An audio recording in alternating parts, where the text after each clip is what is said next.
പൂരാട നക്ഷത്രം എന്ത് ചെയ്താലും ജയിക്കണം എന്നൊരു മൈൻഡ് സെറ്റാണ് നിങ്ങൾക്കുള്ളത്. തോൽവി സമ്മതിക്കാൻ നല്ല ബുദ്ധിമുട്ടാണ്. എപ്പോഴും നല്ല സ്ട്രോങ് കോൺഫിഡൻസ് നിങ്ങൾക്ക് എപ്പോഴും ഉണ്ടാവാറുണ്ട്. നല്ല അട്രാക്റ്റീവ് പേഴ്സണാലിറ്റിയാണ്. നാച്ചുറലായിട്ട് നിങ്ങൾ കാണാൻ നല്ല ചാമ് ഉള്ളവർ തന്നെയായിരിക്കും. ആളുകളെ ഇൻഫ്ലുവൻസ് ചെയ്യാൻ നിങ്ങൾക്ക് നല്ല കഴിവ് തന്നെയുണ്ട്. ഇൻഡിപെൻഡൻ്റായിട്ട് നിങ്ങൾ തിങ്ക് ചെയ്യും. അതായത് എപ്പോഴും സ്വന്തം തീരുമാനം എപ്പോഴും ഉണ്ടാവും. ആരുടെയും കൺട്രോൾ നിങ്ങൾക്ക് ഇഷ്ടപ്പെടില്ല. ഇമോഷണലാണ്, പക്ഷേ പ്രൗഡ് നേച്ചറാണ്. ഉള്ളിൽ പക്ഷേ സെൻസിറ്റീവാണ്. പുറത്തേക്ക് വലിയ സ്ട്രോങ് ആണ് എന്നൊക്കെ കാണിക്കും. അങ്ങനത്തെ ഉള്ള ആറ്റിറ്റ്യൂഡൊക്കെ ഉണ്ട്.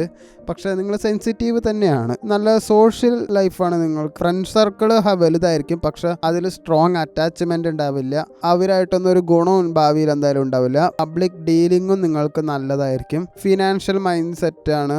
ലക്ഷറി ഭയങ്കരമായിട്ട് ഇഷ്ടപ്പെടുന്ന ആൾക്കാരാണ്. മണി ഏൺ ചെയ്യാനുള്ള ഒരു അംബീഷൻ നല്ല സ്ട്രോങ് ആണ്. നിങ്ങളുടെ വീക്ക്നെസ് എന്ന് പറയുന്നത് ഭയങ്കര ഈഗോ ആണ്. ഓവർ കോൺഫിഡൻസ് ചിലപ്പോൾ പല നഷ്ടങ്ങളും നിങ്ങൾക്ക് ഉണ്ടാക്കാറുണ്ട്. കഴിഞ്ഞ ഫെബ്രുവരിയിൽ നിങ്ങൾക്ക് കരിയർ പരമായിട്ട് വിചാരിച്ച റെക്കഗ്നിഷൻ കിട്ടാത്തതുകൊണ്ട് ഭയങ്കര